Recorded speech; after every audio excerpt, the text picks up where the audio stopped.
This week on YouTube, two girls in adjacent genre will have their lives turned upside down after they meet their adjacent cute boys. Watch as these wacky girls make new friends, get beached at, and what's this? A second hot boy? That isn't a romantic interest? Well, more for me. What'll happen next? Will there be a third hot boy? Will the beachy girls learn the value of friendship? Or will the hot boys ever forget the main girl's feet? Find out right now. Wait, what was that about feet? Okay, so today we're going to talk about two shows, Skipandloafer and Yamada-kun to level 999 no koi wa suru, translated to My Love Story with Yamada-kun at level 999. I will henceforth be referring to this show as Loving Yamada for obvious reasons. Both of these are slice of life shoujo that aired alongside each other spring 2023, and for those that don't know, the shoujo, it's a slow show for ho-hos. So one of these shows has definite shoujo brain, you can tell because the circles, where the other one seems like it isn't really wearing its shoujo-ness on its sleeve. So let's see how well they can utilize it in this week's Shoujo Showdown. Over here we have Loving Yamada, about 20-year-old college student aspiring gamer girl Akane, getting over her breakup by flirting with a 17-year-old gamer boy and drinking. All over here, we have Skipandloafer about country bumpkin Mitsumi, moving to the big city to fulfill her dreams of being a government official. And like right out the gate, I feel like one of these descriptions has more mass appeal. You know, with everyone and their mom wanting to be a government worker, right? I mean, who even plays MMO video games these days? And watching these shows week to week, I found them both entertaining, but to find the winner of this showdown, let's compare some key aspects. I'll try to keep the spoilers to a mostly minimum. Loving Yamada is set from the day-to-day life of college student Akane, not showing much of any college life for her. We actually get a lot more to do with the high school life of Yamada, the gamer boy, which is fine given that most of the set pieces have to do with them hanging out due to the MMORPG they all play called FOS. We get a lot of those offline gatherings, conventions, or just kind of like chilling in a room type of thing. Even though there is high school here and there, it's done from a different enough angle that it's still refreshing to see the romance slice of life aspects from the point of view of a high school grad, instead of the default high school shoujo. Even if she is still going for a high schooler. Skipandloafer does take place in the quote-unquote tired high school setting, but in this case as well, I think the setting works to directly help the plot. Most high school romances are at high school for obvious reasons. And when you see people for several hours a day, it's pretty normal for feelings to develop. But you know where else you can see people every day for feelings to develop? Literally any building. Believe it or not, most buildings are meant to be occupied, and most of those occupants can develop so-called feelings. Don't believe me? Okay, how about this? Office building, romantic stable, same as high school, obligated to be there daily, or at least pretty often. Apartment building, roommates or neighbors literally live close to where you sleep. Gym, it's a room full of people trying to look hot. Too easy. Grocery, if you gotta stop somewhere enough, people will start to recognize you. And if the worker's cute, hey, more reason to go back, right? I mean, how many literal uniforms are fetishized? Nurse, cop, flight stewardess, pilot, maid, librarian, generic suit worker, fucking church person. Church people are fetishized. Like, what?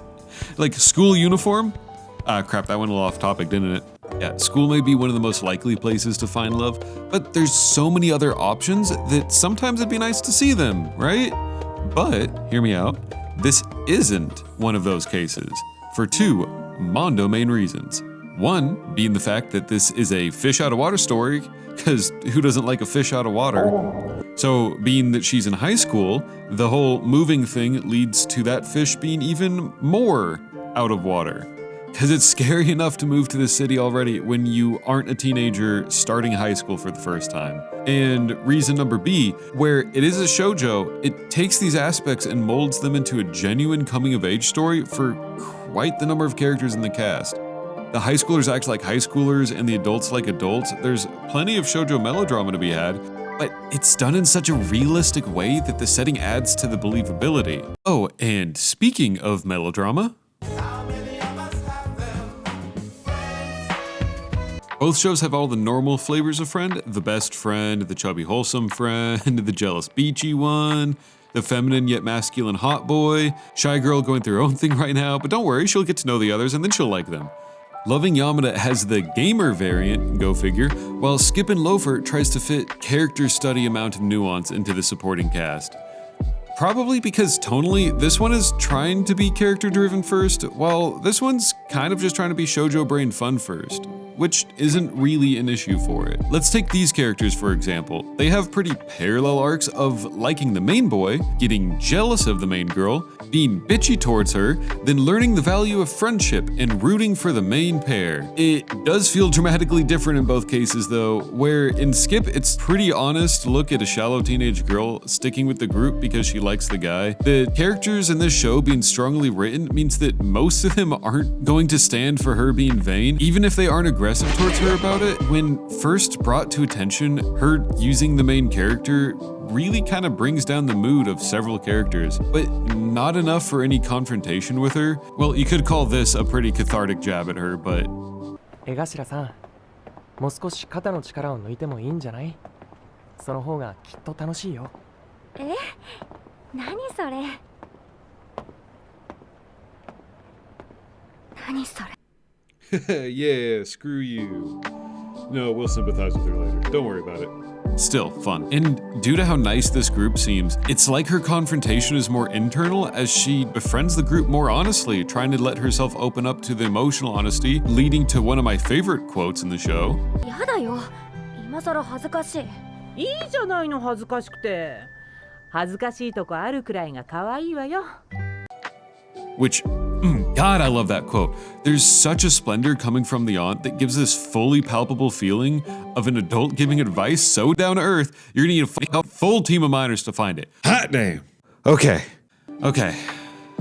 So I clearly like that quote, but that's one moment in a character arc that gets a lot of focus. So what about the parallel girl? It has her own episode or two, but it's not as focused on throughout the entire season. So the situation in Yamada is that our main girl likes the main gamer boy, who's best friends with this gamer boy, who is older brother of this middle school gamer girl. These ones are in a guild together, and she's upset that more girls are joining the guild, which is brought up because I guess that's a real thing that happens, and it's handled with a decent dramatic flair for some fun bits. Ends up coming down to in the end is that our main character Akane is once again 20 years old, so her bickering with a middle schooler would seem kind of petty. So we get the resolution as her being forgiving the middle schooler, putting her in this dangerous situation with a stalkerish guy, whole thing, which by all means makes sense that she would forgive the middle schooler seeing she learned her lesson, and then would also make sense that the middle schooler would want to hang out with the 20-year-old guildie after all this. But the situation in the next episode is that she's immediately hanging out at Akane's house because she doesn't want to get scolded by her brother, who, once again, that makes enough sense. No problems here, right? However, now, only one day after we've seen them acting nice towards one another,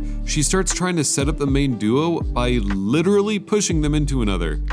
And for some reason, where does she get this idea but the brother she's trying to avoid in the first place? I mean, I can forgive Loving Yamada's side because I know this was put here to get some fun rom-com bits, and it did get what it wanted to out of that.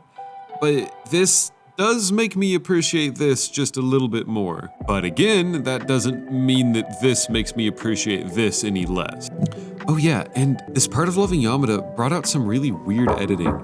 There are these like weird transitions throughout, which are honestly kind of fun decisions. In between those cuts, with this unique but killer soundtrack, it gives a fun vibe to all those shoujo brain moments. But during this little escapade, the tones just don't really match up. From going back and forth between the goofy bits and it trying to be serious, it just kind of made the shoujo brain seem practically disorienting. Oh, and while we're still on Friends, I like this one, he's fun, and these two right here, they're perfect, golden. If you don't like them, then you are personally the reason people don't signal on the highway. Yeah, every time they almost signal, they remember, oh yeah, that internet person didn't like the cutest shit. They could be in that car. Ah, wait, crap, halfway through the video I still haven't talked about. Kiss, kiss, fall in love. On most levels, the main pair are as different as you get, but with the pretty normal similarities here and there, like, googly eyes, being closer to each other than they are to the other characters. The guys are hot boys, the boys are heavily into feet. There's a school festival episode and they hang out during it. Oh, what? Oh yeah, the feet thing, huh? Oh my god, those dogs are barking! Okay, yeah. So both of these shows have a meet cute where the girl gets help from the guy, and in the process, the girl takes her grippers out, and I'm not joking when I say that it is made crystal clear that these moments are the direct moments the guy becomes interested in the girl in some way or another. At the very least, taking special mental note of these moments, because they both flashback at least once. And I get what it's trying to say. With Akane, it shows off her clumsiness, which he likes to be able to help her.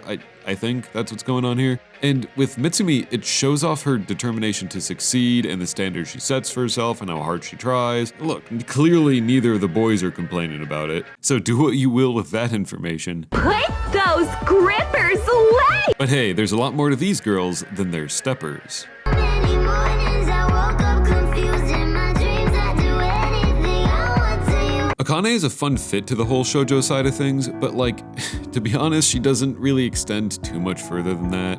She totally has enough personality to avoid the blank slate fate, but when her friends are just constantly talking up how special she is, my brain just always goes, I mean, I guess. In shoujo, I think the blank slate self-projection character thing isn't really as prevalent as them just being Plain spaghetti. And still, honestly, Akane doesn't really feel all that bad as a character, but her friends talk her up pretty frequently, and luckily for us, they do give some examples, like her being unquestionably kind, that's a good thing.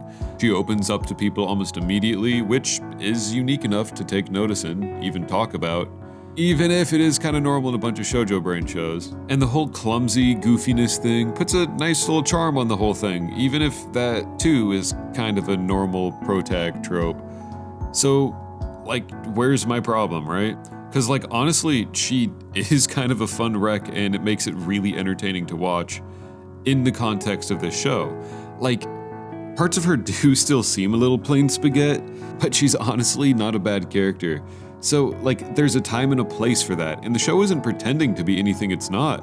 So, who cares if there's some basic-ass noodles at an Olive Garden, right?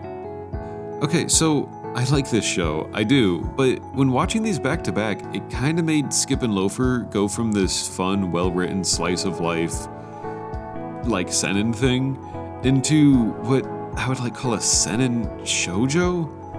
Is that a thing? Here, wait.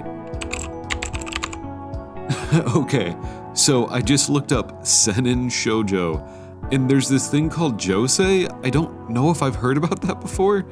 It's manga targeted towards adult women like seinen is to adult men.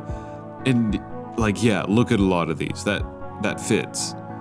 And Mal calls Skipandloafer a seinen for what you can say about that. Am I dumb? Is this not even a shoujo to begin with? 板書した方がいいよね。私書く。え、なんか、いやまさかとは思うけど。あの二人、いい感じじゃあるまいな。Oh, okay, yeah, it's a shoujo. So yeah, watching these week to week, back to back, it somehow highlighted the shoujo aspects of both shows, making this one seem more shoujo brain, and this one seemed like it's using those shoujo tropes in a very interesting way. As much as I totally enjoyed Akane in her show, going week to week, it went from what is kind of normal shoujo brain per tag to... 'Cause now you adore me. Okay, my favoritism is no longer going to be hiding. Skip has such a firm grasp on what feels like real people, more than the character tropes that they're falling into. And none has the personality of this one right here. Mitsumi exudes this weird confidence that's not easy to feel yourself, and that can make it a little hard to watch, but a great mangaka once wrote, はい、今更恥ずかしい。いいじゃないの恥ずかしくて。恥ずかしいとこあるくらいが可愛いわよ。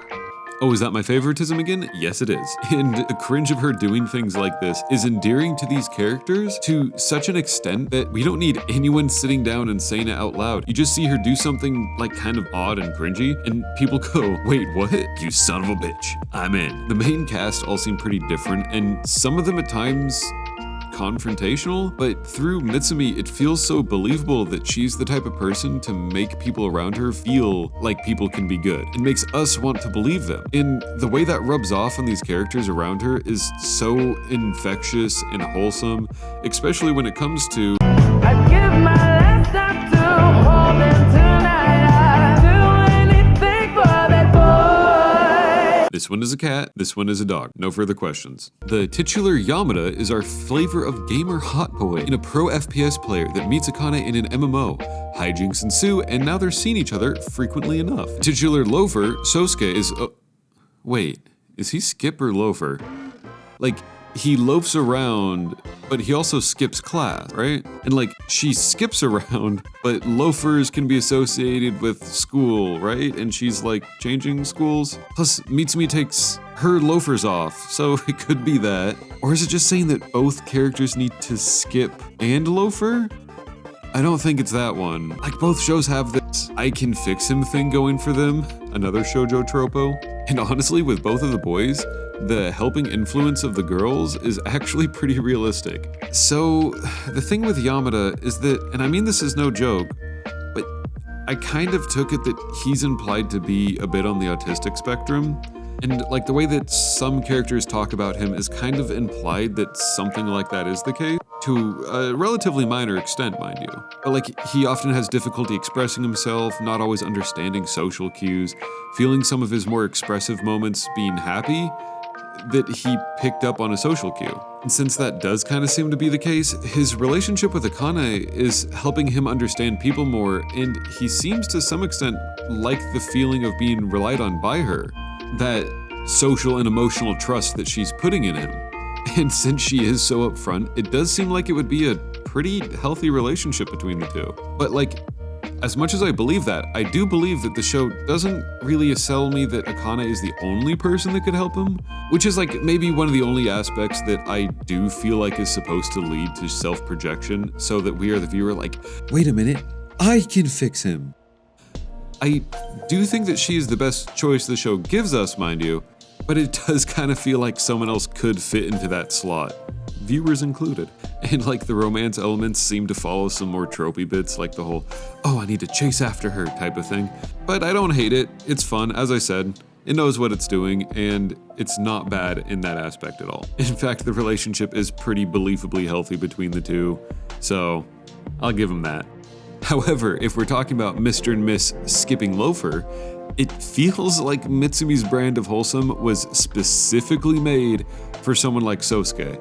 But the slow burn of him being comfortable with being able to do things for himself is really nice to watch. Pretty immediately shows how strong his character is, so it makes the fact that he can be so down on himself and timid seem just strange enough to really highlight when he starts acting a way that makes him happier and that you'd almost expect someone with as strong a character as him to act. It does chug in the romantic pacing more than Yamada does, but since it really isn't focusing on the shoujo brain as much, it's honestly fine that it takes time to focus on the individuals and how those relationships work.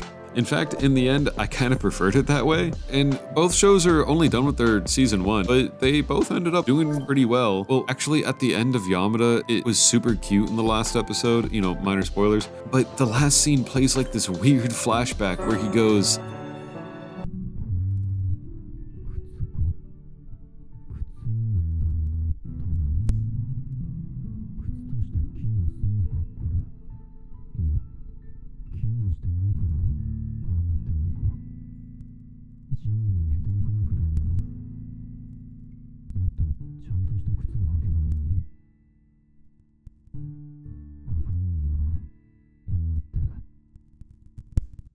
yeah, dumbass, wear some normal shoes, like a man.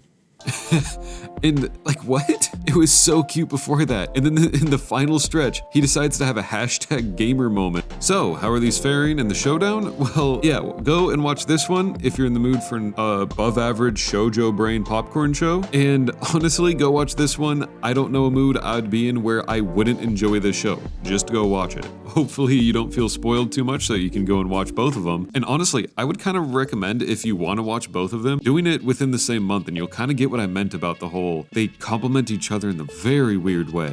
Like, both shows are fun and wholesome and skipandloafer to such an extent that it can make us as the viewer think that, yeah, people can be selfish, deceptive, and honestly sometimes just pretty shite.